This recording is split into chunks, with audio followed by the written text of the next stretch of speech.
ऐसे mission YouTube channel में आप सभी का फिर से एक बार स्वागत है छात्रों। मैं ऐसे मिशन की अध्यापिका श्रीमती भामरे मैम। छात्रों, अपने पिछले वीडियो में मैंने आपको रस के प्रकार सिखाए थे। हमने सभी रस के प्रकार सीख लिए। 3 भागों में मैंने आपको वीडियो भेजे थे, 3 वीडियो, जिसमें 11वीं और 12वीं दोनों कक्षाओं के लिए जो रस आपको सीखने हैं वो मैंने आपको सिखाए। आज के इस वीडियो में हम अगला पाठ सीखने वाले हैं, हिंदी का दूसरा पाठ, जिसका नाम है लघु कथाएं, जिसमें 2 अलग अलग लघु कथाएं दी गई है। श्रीमती संतोष श्रीवास्तव द्वारा लिखी गई यह लघु कथाएं हैं। लघु कथाएं सीखने से पहले हमें लेखक का परिचय लेना बहुत ही जरूरी है। तो चलिए छात्रों, लेते हैं लेखक का परिचय। संतोष श्रीवास्तव जी का जन्म 23 नवंबर 1952 को मंडला, मध्य प्रदेश में हुआ। आपने एमए हिंदी एवं इतिहास, बीएड तथा पत्रकारिता की उपाधियां प्राप्त की है। उन्होंने एमए किया है हिंदी और इतिहास में, बीएड किया है तथा पत्रकारिता की उपाधियां भी उन्हें प्राप्त थी। नारी जागरूकता और उसकी अस्मिता की पहचान आपकी लेखनी के विषय है। तो उनकी लेखनी का प्रमुख विषय है नारी को अपने अस्तित्व के बारे में जागरूक करना, उसकी अस्मिता की पहचान उसे दिलाना। श्रीमती संतोष श्रीवास्तव जी की रचनाओं में एक और वर्तमान स्थिति तथा सामाजिक विसंगतियों का चित्रण दृष्टिगोचर होता है। वर्तमान स्थिति क्या है, समाज में किस तरह से विसंगति है, स्त्री और पुरुष में किस तरह से भेद होता है। तो दूसरी ओर उन्होंने जीवन जीने की छटपटाहट और परिस्थितियों से लड़ने की सार्थक सोच भी है कि स्त्री कैसी है, स्त्री का अस्तित्व क्या है समाज में, और दूसरी तरफ उसका जो जीवन जीने के लिए जो छटपटाहट है, परिस्थितियों से लड़ने की जो सार्थक सोच है, उसके बारे में बताया गया है। श्रीमती संतोष श्रीवास्तव जी द्वारा लिखित कुछ प्रमुख कृतियां हैं जो हम देखेंगे, जैसे कि बहके बसंत तुम, बहके ग्लेशियर, ये कुछ कहानी संग्रह है। दबे पाव प्यार, टेम्स की सरगम, ख्वाबों के पैरहन, यह उपन्यास उन्होंने लिखे हैं। साथ ही में कुछ ललित निबंध संग्रह उन्होंने लिखा है जिसका नाम है फागुन का मन, और एक यात्रा संस्मरण लिखा है जिसका नाम है नीली पत्तियों की शायराना हरकत। तो ये कुछ प्रमुख कृतियां उनके द्वारा लिखी गई है। ये जो लघु कथाएं हम सीखने जा रहे हैं, तो लघु कथा, ये जो विधा है, इस विधा का हम परिचय लेंगे। लघु कथा, ये तो आपको नाम से ही समझ में आ गया होगा। लघु कथा यानी छोटी सी कथा जिसमें से कुछ अच्छा संदेश आपको मिलता है। यह गद्य की एक ऐसी विधा है जो आकार में लघु है, लघु अर्थात छोटी, पर ये जो कथा होती है ना, कथा के तत्वों से परिपूर्ण होती है। भले छोटी क्यों न हो, कथा के जो तत्व होते हैं वो उसमें होते हैं। छोटे शब्दों में, कम शब्दों में जीवन की संवेदना, जीवन की पीड़ा, जीवन का आनंद, इन सबको सघनता के साथ गहराई से प्रस्तुत करने की क्षमता इन कथाओं में होती है। भले कथा छोटी हो, परंतु जीवन के प्रति जो आनंद है, पीड़ा है, संवेदना है, भाव है, उन कथाओं से व्यक्त होना चाहिए। उतनी क्षमता उस कथा में होना जरूरी है। किसी परिस्थिति या घटना को लेखक अपनी कल्पना का पूर्ण देते हैं और उस पर छोटी सी कथा लिख देते हैं। हिंदी साहित्य में डॉक्टर कमल किशोर गोयनका, डॉक्टर सतीश दुबे, संतोष सुपेकर और कमल चोपड़ा आदि कुछ प्रमुख लघु कथाकार हैं जिन्होंने ढेर सारी लघु कथाएं लिखी हैं। और आज हम जो लघु कथाएं पढ़ने जा रहे हैं वो है श्रीमती संतोष श्रीवास्तव द्वारा लिखित। अब थोड़ा पाठ परिचय लेते हैं हम कि कौन सी 2 लघु कथाएं पढ़ने जा रहे हैं, उनमें से हम क्या सीखने वाले हैं। पहली जो लघु कथा है उषा की दीपावली, है ना। इसमें अनाज की बर्बादी पर बालमन की संवेदनशीलता और संस्कारों को जागरूक कराती है। हम देखते हैं किस तरह के त्योहार हम मनाते हैं, शादी हो, कोई त्योहार हो, कोई बड़ा त्योहार प्रोग्राम हो, है ना, जहाँ पर अनाज की बर्बादी यूं की जाती है, थाली भर भर के खाना लेते हैं, खाया नहीं जाता तो पूरा कचरे के डिब्बे में चला जाता है। तो ये जो अनाज की बर्बादी देखकर जो बाल मन होता है, छोटे बच्चों का मन कितना संवेदनशील होता है, वो सोचते हैं कि अरे इतना अनाज हम बर्बाद करते हैं, और ऐसा संस्कार उन बच्चों पर किया जाता है। इन संस्कारों को ये कथा जागृत करती है। एक और थालियां भर भर कर जूठन छोड़ने वाले लोग हैं, तो दूसरी ओर अनाज के एक एक कोर को तरसते और विभिन्न तरीकों से रोटी का जुगाड़ करते लोग हैं। सो तो हम जानते हैं, ऐसा दूर ही क्यों जाना, हमने ये जो लॉकडाउन की स्थिति है, कोविड-19 कोरोना की जो महामारी पूरी दुनिया में फैली हुई है, इस स्थिति में बहुत सारे लोग ऐसे थे जो अन्नदान कर रहे थे, उन लोगों के लिए जो एक एक रोटी के लिए, एक एक दाने के लिए तरसते थे।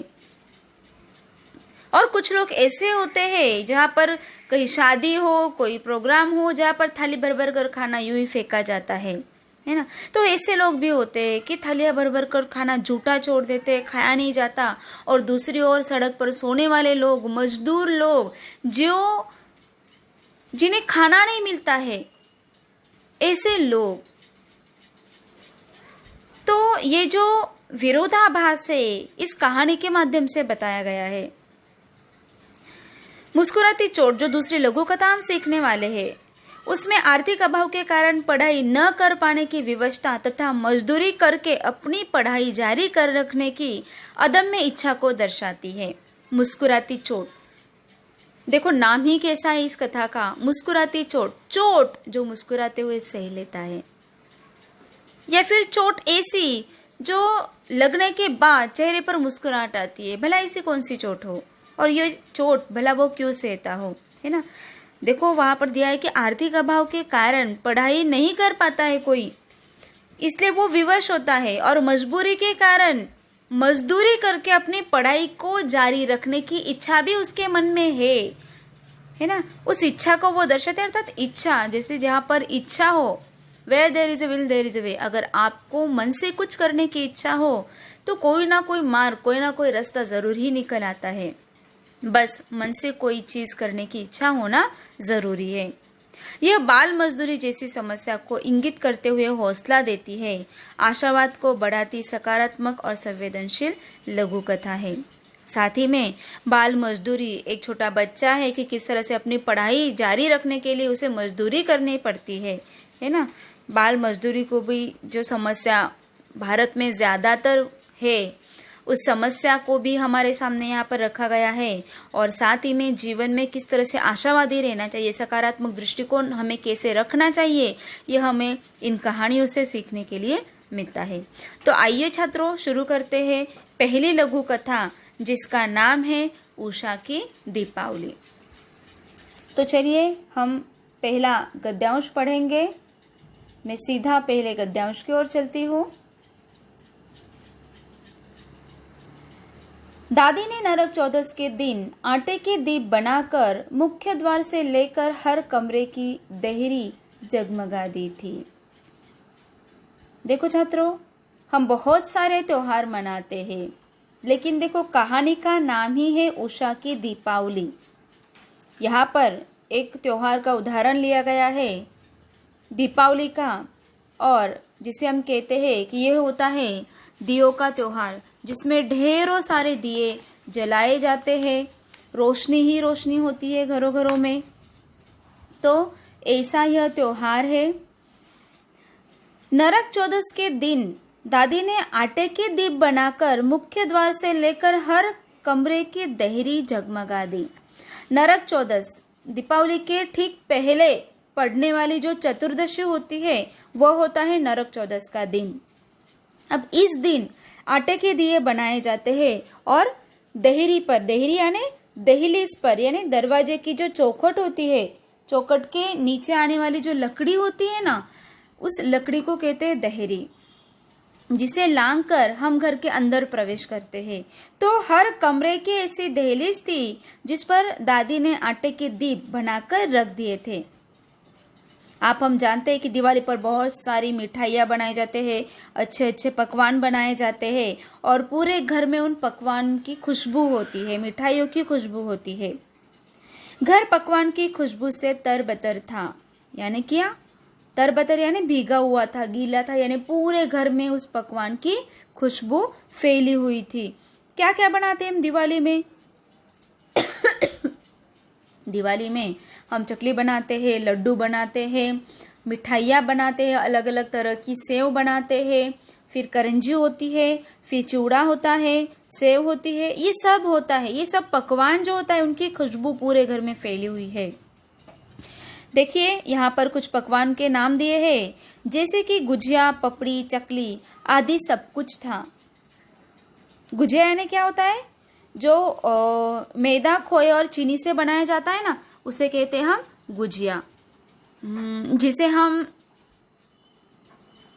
ये कहते हैं करंजी कहते हैं, है ना, वो होता है गुजिया। तो ये सब पकवान बनाए गए थे। मगर 10 वर्षीय उषा को तो चॉकलेट और बंगाली मिठाइयाँ ही ज्यादा पसंद थी।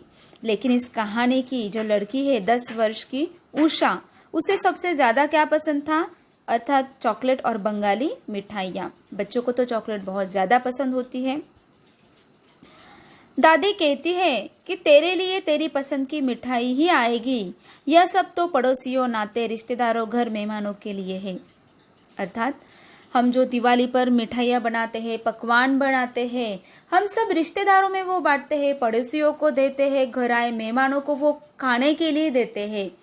दिवाली में एक दूसरे को मिठाइयाँ दी जाती है, मिठाइयों के बॉक्स दिए जाते हैं, है ना। मिठाइयों की दुकान तो बहुत चलती है दिवाली के त्योहार में। तो ये जो उषा है, उषा को बंगाली मिठाइयाँ ज़्यादा पसंद है और दादी जो है वो वादा करती है कि तेरे पसंद की मिठाइयाँ ही तेरे लिए आएगी। दिवाली एक ऐसा त्योहार है जिसमें बच्चों से, बड़ों से लेकर बच्चों तक के हर किसी की ख्वाहिश पूरी की जाती है, भले वो खाने की हो, नए कपड़ों की हो, कुछ भी हो। बड़े धूमधाम से यह त्योहार जो है पूरे भारत में मनाया जाता है। तो दादी उषा से कहती है कि तेरे लिए तेरी पसंद की मिठाई तो आएगी ही, यह सब तो किस लिए बनाया गया है? हमारे पड़ोसियों को देने के लिए, नाते रिश्तेदारों जो घर मेहमान आएंगे उनको खिलाने के लिए यह सब मिठाइयाँ बनाई गई है। आटे के दीपक कंपाउंड की मुंडेर पर जलकर सुबह तक बुझ गए थे। जो आटे के दीपक दादी ने बनाए थे, जिससे पूरे सब कमरों की दहलीज उसने सजाई थी, जगमगा दी थी, वह दीपक पूरी रात जलकर अब कंपाउंड की मुंडेर पर जलकर सुबह तक बुझ गए थे। मुंडेर यानी क्या, कि गिरने से बचने के लिए या फिर ओट के लिए ऊपरी छत पर उठाया हुआ जो परकोटा होता है ना, उसे मुंडेर कहते हैं। जिस पर दादी ने आटे के दिए बनाकर रखे थे वह जलकर बुझ चुके थे। और सुबह जब उषा उठती है और जॉगिंग के लिए फ्लैट से नीचे उतरी तो उसने देखा कि पूरा कंपाउंड जो है पटाखों के कचरों से भरा हुआ था। अर्थात ही दिवाली यानी पटाखे, दिए, मिठाइयाँ, पटाखे तो हम भूलते ही नहीं है। दिवाली के 5 दिन पटाखों का यूं शोर होता है, भले पोल्यूशन भी उससे बहुत ज्यादा होता है, प्रदूषण भी बहुत ज्यादा होता है, इसलिए आपको कौन से पटाखे जलाना चाहिए भी बहुत जरूरी है। मैं तो इस वीडियो के माध्यम से आपको संदेश दूंगी कि ऐसा कोई भी त्योहार नहीं है जो हमें पर्यावरण को हानि पहुंचाने के लिए मजबूर करता है। अगर आप पटाखे ना फोड़ो इस दिवाली पर, पटाखों की वजह आप वही पैसे किसी गरीबों में बांट दो ताकि वो कम से कम दिवाली के लिए खुद के लिए मिठाइयाँ तो खरीद सके, पेट भर के अच्छा कुछ खाना खा सके, है ना। पटाखे फोड़कर होता क्या है? प्रदूषण होता है।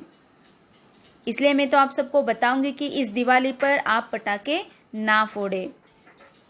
तो जब उषा उठती है जॉगिंग के लिए, फ्लैट से नीचे उतरी तो उसने क्या देखा कि पूरा कंपाउंड जो है वो पटाखों के कचरे से भरा हुआ था। और उसने देखा सफाई करने वाला बब्बन उन दीपों को कचरे के डिब्बे में न डाल अपनी जेब में रख रहा था। तो उषा ने देखा कि सुबह जो सफाई करने वाला बबन आता है, उसने उन दीपों को देखा और वह दीप जो है, वो आटे के दिए जो है, वह कचरे के डिब्बे में नहीं डालता है। वो क्या करता है, अपनी जेब में रख लेता है। और यही करते वक्त उषा की नज़र बबन पर पड़ती है।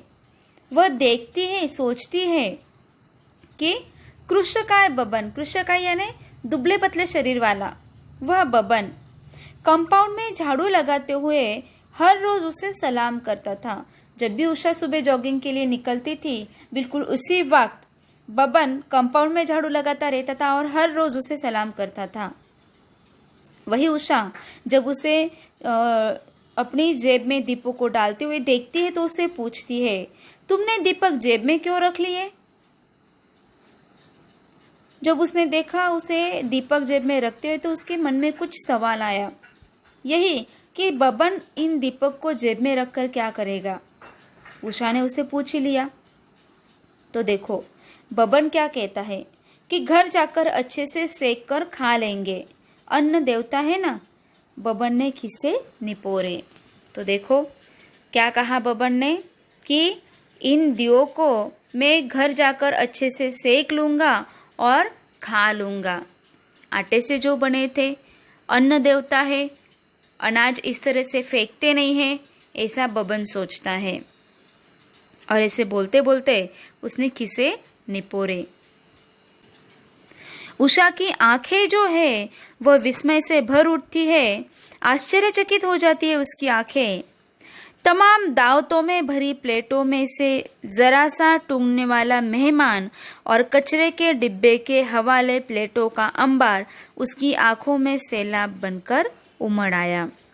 तो लो, जैसे उसने बबन की बात सुनी तो उसकी आंखों के सामने एक अलग तरह का दृश्य नाचने लगा। क्या कि तमाम दावतों में भरी प्लेटों में से जरा सा टूंगने वाले मेहमान और कचरे के डब्बे के हवाले प्लेटों का अंबार उसकी आंखों के सामने दिखाई देगा। प्लेटों का अंबार यानी ढेर, है ना। जरा सा टूंगने वाला यानी क्या, थोड़ा थोड़ा करके खाने वाला, है ना। ऐसा मेहमान, दावतों में प्लेटें भरी हुई है लेकिन उसमें से थोड़ा थोड़ा खाना खाकर जो बचा हुआ पूरा जो खाना है वह कचरे के डिब्बे में डाल देता है और ऐसे जो अंबार है, ऐसे ढेर लग जाता है उस खाने का। और यह सोचकर उसकी आंखों में सैलाब बनकर उमड़ आया। सैलाब यानी बाढ़, मानो उसकी आंखों से आंसू निकलने लगे जब उसने देखा कि बबन जो आटे के दिए हैं, जिनका हम कुछ महत्व नहीं रखते, जिन्हें कचरे के डिब्बे में डाल देते हैं, वही वो उठाकर उन्हें सेकेगा, खाएगा। क्या सोचता है वो, अन्न देवता, उन्हें फेंका नहीं जाता। और एक तरफ वो लोग उसे याद आते हैं जो भरे भरे प्लेट भरकर अन्न जो है फेंक देते हैं। उसकी आंखों में आंसू बहने लगे। क्या किया उसने, वो दौड़ती हुई अपने घर गई। जल्दी जल्दी पकवानों से थैली भरी और दौड़ती हुई एक सांस में सीढ़ियां उतर गई। तो उसने क्या किया, जो घर में दादी ने पूरा पकवान बनाया था, हर एक तरह का पकवान उसने थैली में भरा और एक सांस में सीढ़ियां उतर गई। जल्दी जल्दी सीढ़ियां उतर गई। अब वह थी और बबन की कांपती हथेलियों पर पकवान की थैली। और सीढ़ियां उतरकर उसने क्या किया, उन पकवान की जो थैली है बबन के हाथों में दे दी। उषा की आंखों में हजारों दीप जल उठे और पकवानों की थैली देख बबन की आंखों में खुशी के आंसू झलक आए। तो हुआ क्या कि उषा ने जैसे ही बबन को अपने घर में से थोड़ा पकवान निकाल कर दिया तो उसकी आंखों में हजारों दीप जल उठे। क्या देखकर, बबन के चेहरे पर खुशी देखकर उषा को बहुत खुशी हुई। और बबन को भी जो पकवान मिल गया, दिवाली के लिए जो मिठाई मिल गई, इतनी छोटी सी बच्ची जल्दी से उसके लिए पकवान भरकर थैली लेकर आती है। यह देखकर बबन के आंखों में से भी आंसू झलकने लगे। बबन भी बहुत खुश हो जाता है। यह छोटी सी कथा हमने यहाँ पर सीखी। अब छात्रों, इस कथा में एक त्योहार दिया है, दीपावली। इस त्योहार पर किस तरह से हमें गरीबों की मदद करनी चाहिए, अनाज की बर्बादी किस तरह से न करनी चाहिए, यह संदेश हमें दिया जा रहा है। तो छात्रों, मैं तो यूं ही कहूंगी कि अन्न बैंक की आवश्यकता होना बहुत जरूरी है। कुछ ये जो अन्न बैंक होती है वह क्या करती है कि जरूरतमंद लोगों तक, जैसे कि गरीबों को, रास्ते पर सोने वाले लोग जो है, उन्हें सीधे सीधे भोजन वितरित करती है। अब मैं आपको बता दूं कि विश्व की सबसे पहली अन्न बैंक की स्थापना जो है 1967 में अमेरिका में हुई थी, जिसका नाम था सेंट मेरी फूड बैंक। वहां पर क्या किया जाता है कि जो बचा हुआ खाना है, समारोह में, पार्टियों में जो खाना बचा हुआ होता है वह वहां पर जमा करवाया जाता है और वह के लोग जो होते हैं वह गरीबों तक, जरूरतमंद लोगों तक वह भोजन वितरित कर देते हैं। ऐसी व्यवस्था वहां पर होती है, यानी कि जो बचा हुआ खाना होता है वह आपको फेंकने की जरूरत नहीं पड़ती, वह सही जगह सही लोगों तक पहुंच जाता है। तो ऐसे अन्न बैंक का होना बहुत जरूरी होता है। अन्न को बर्बाद होने से बचाना बहुत जरूरी है। भूखे लोगों को भोजन कराने से दूसरा पुण्य का काम कोई भी नहीं हो सकता। और अन्न बैंक जो है वह समय की मांग है। मैं तो यूं कहूंगी कि अधिक से अधिक संस्थाओं को इस दिशा में आगे आने की आवश्यकता है। हो सकता है आप में से कोई ऐसे अन्न बैंक को चलाए, गरीबों तक खाना पहुंचाए, है ना। आपने शायद टीवी पर देखा भी होगा, ऐसी अन्न बैंक आज भी चल रही है, ऐसी संस्थाएं आज भी काम कर रही है जो पार्टियों का, समारोहों का बचा हुआ खाना गरीबों तक पहुंचाती है, मुफ्त में उन्हें खाना वितरित करती है ना। और यह जो है यह एक सराहनीय कार्य है जो हर किसी को करना चाहिए। तो छात्रों, हमने उषा की दीपावली यह पहली लघु कथा आज पढ़ी इस वीडियो में। अगले वीडियो में हम अगली लघु कथा पढ़ेंगे जिसका नाम है मुस्कुराती चोर। तब तक के लिए इस वीडियो को देखें, इस लघु कथा को सुने, समझे, घर में रहे, सेफ रहे। अलविदा छात्रों।